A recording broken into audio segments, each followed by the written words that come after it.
ചിലപ്പോൾ ഞാൻ ആലോചിക്കാറുണ്ട്, എന്ത് ധൈര്യമാണ് ലൈവായിട്ട് ഇങ്ങനെ എന്നെ തന്നെ ചാലഞ്ച് ചെയ്ത് അപ്ലോഡ് ചെയ്യാൻ പബ്ലിക്കായിട്ട്. പക്ഷേ അതെൻ്റെ ആത്മാർത്ഥതയായിട്ട് നിങ്ങൾക്ക് കരുതാം, ഒരു ജേർണലിംഗ് പോലെയും കരുതാം. കാരണം അതെനിക്കൊരു അക്കൗണ്ടബിലിറ്റി തരുന്നുണ്ട്. അപ്പോൾ ഇന്ന് പ്രോഗ്രസ് ട്രാക്ക് ചെയ്യുന്ന ദിവസമായിരുന്നു. വെയിറ്റ് ചെക്ക് ചെയ്തപ്പോൾ ഒരു 400 ഗ്രാംസ് ഡിഫറൻസ് ഉണ്ടായിരുന്നു.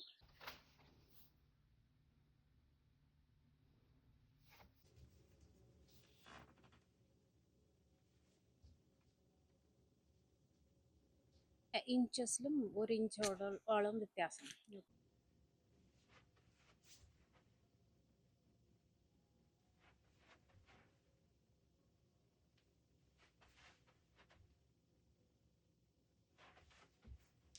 ഫസ്റ്റ് വീക്ക് നല്ല ആവേശത്തോടെയാണ് തുടങ്ങിയത്. പക്ഷേ ഇടയ്ക്ക് ഒരു തലവേദനയും കുറച്ച് സുഖമില്ലാതൊക്കെ വന്നു. പിന്നെ ഞങ്ങളുടെ ആനിവേഴ്സറി കൂടിയായിരുന്നു. അപ്പോൾ സെലിബ്രേഷൻസിൽ ഭക്ഷണത്തിലൊക്കെ കുറേ മാറ്റങ്ങൾ ഉണ്ടായിരുന്നു. വലിയ കുഴപ്പമില്ലാണ്ട് ട്രൈ ചെയ്തു. എന്നാലും പെർഫെക്റ്റ് ആണെന്ന് പറയുന്നില്ല. പക്ഷേ എനിക്ക് അത്രയും കൺസിസ്റ്റൻ്റായി കീപ്പപ്പ് ചെയ്യാൻ പറ്റിയില്ല. പക്ഷേ അതുകൊണ്ട് ഞാൻ ഇത് നിർത്തി മതിയാക്കി പോകാനാണോ പ്ലാൻ? അല്ല. എന്തുകൊണ്ട്? ഇത് അത്ര എളുപ്പത്തിൽ വിട്ടുകൊടുക്കേണ്ട കാര്യമല്ല. ഇത് നമ്മുടെ ഹെൽത്തിൻ്റെ കാര്യമാണ്. എൻ്റെ എന്താ പറയുക, എൻ്റെ ഹെൽത്ത് ആൻഡ് വെൽബീങ്ങിൻ്റെ കാര്യമാണ്. ഇനിയുള്ള ആഴ്ചകളിൽ കുറച്ചുകൂടെ നന്നായിട്ട് ചെയ്യാൻ പറ്റുമെന്നാണ് ഞാൻ വിചാരിക്കുന്നത്. സ്നാക്കിങ് കുറേയൊക്കെ കുറച്ചു. എന്നാലും ഇടയ്ക്ക് മോൻ്റെ അടുത്തുനിന്ന് കഴിച്ചിരുന്നു. എനിക്കത്ര വയ്യായിരുന്നു. ഇടയ്ക്കിടയ്ക്ക് ഇവിടെ വന്ന ശേഷം അലർജി ആണെന്ന് തോന്നുന്നു, തലവേദന വരും. ലൈവ് ചാലഞ്ച് ആയത് കാരണം നിർത്തിയില്ല. ഇന്നത്തെ ബ്രേക്ക്ഫാസ്റ്റ് ഇതാണ്: ദോശയും ചട്നിയും, 2 ബോയിൽഡ് എഗ് എടുത്തിട്ടുണ്ട്. എണ്ണയൊക്കെ ഭയങ്കര കുറവാണ് ദോശയ്ക്ക് എടുക്കാറ്. ചട്നിയിലും ഞാൻ കടുക് പൊട്ടിക്കാറില്ല, അല്ലാണ്ട് തന്നെ ഇത് നല്ല ടേസ്റ്റാണ്. എണ്ണ കുറയ്ക്കാൻ വേണ്ടിയിട്ടാണ്. കാരണം ഇതിലും ഫാറ്റ് ഉണ്ട്, മുട്ടയിലും ഫാറ്റ് ഉണ്ട്. ഇതിൽ ഞാൻ കടല ഇട്ടിട്ടുണ്ട് ചട്നിയിൽ. അപ്പോൾ നല്ല പോഷകം കൂട്ടാൻ വേണ്ടിയിട്ടാണ്. അപ്പോൾ അതുകൊണ്ട് എണ്ണ ഒഴിവാക്കി, കടുക് പൊട്ടിക്കുന്നത് ഒഴിവാക്കി. അല്ലാതെ തന്നെ നല്ല ടേസ്റ്റിയാണ്.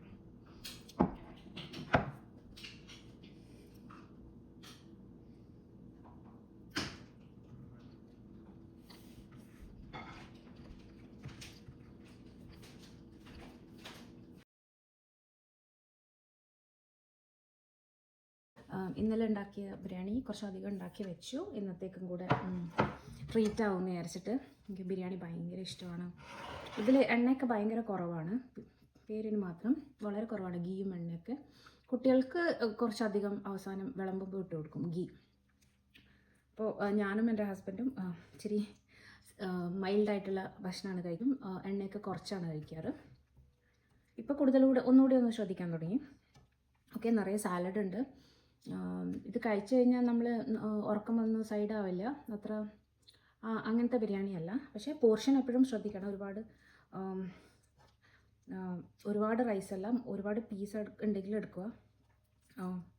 റൈസ് കുറച്ചിട്ട് പതിയെ കഴിക്കാൻ നോക്കുക. അതൊരു ട്രിക്കാണ്. പക്ഷെ പതിയെ കഴിക്കുക. നല്ല ടേസ്റ്റുള്ള ഭക്ഷണം മുന്നിൽ വരുമ്പോൾ പതിയെ കഴിക്കാവുന്നത് ഒരു ബുദ്ധിമുട്ടാണ് അല്ലേ. അപ്പം ഞാൻ ബിരിയാണി കഴിക്കട്ടെ. ബിരിയാണി എൻ്റെ ഫേവറേറ്റ് ഫുഡാണ്, ചിക്കൻ ബിരിയാണി.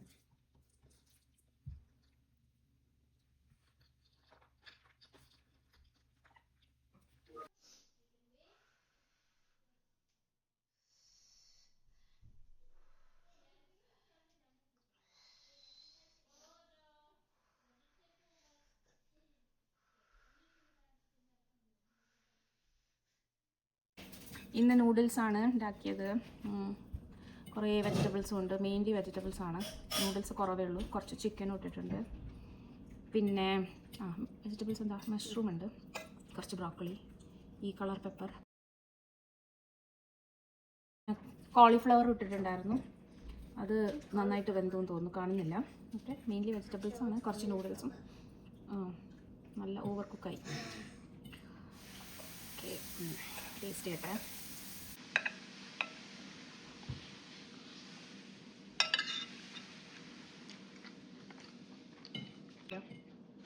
ഉപ്പ് കുറവാണ്. സോ നല്ലോണം ട്രാൻസ്ഫോം ആയ ഒരു സമയത്ത് ഒരുപാട് മോട്ടിവേഷണൽ വീഡിയോസ് ഞാൻ സ്ഥിരമായിട്ട് കാണുമായിരുന്നു. റാൻഡം ആയിട്ടുള്ള അത് സയന്റിഫിക് ആയിട്ടൊന്നും അല്ല. ചിലര് സയന്റിഫിക് ആയിരുന്നു നല്ലത്, അതുകൊണ്ടാണ് ഞാൻ പഠിക്കാൻ തീരുമാനിച്ചത്, ഡിപ്ലോമ ഒക്കെ ചെയ്യാൻ പോയത്. പക്ഷെ എല്ലാ രീതിയിലുള്ള വീഡിയോസും കണ്ടിരുന്നു. എന്നിട്ടോ അതെനിക്ക് ഒരുപാട് ആൾക്കാരുടെ ചേഞ്ചസ് കാണുമ്പോൾ നല്ല മോട്ടിവേഷൻ തന്നിരുന്നു. എല്ലാ ദിവസവും കാണുമായിരുന്നു. അങ്ങനെ എൻ്റെ മോട്ടിവേഷൻ കീപ്പപ്പ് ചെയ്യാൻ പറ്റി. ഓ, നല്ല ബഹളമാണ് അവിടെ, എന്തോ പണി നടക്കുവാന്ന് തോന്നുന്നു.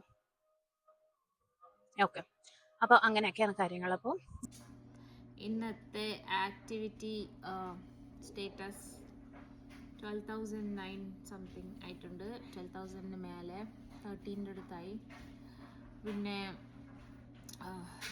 എക്സസൈസും ചെയ്തു.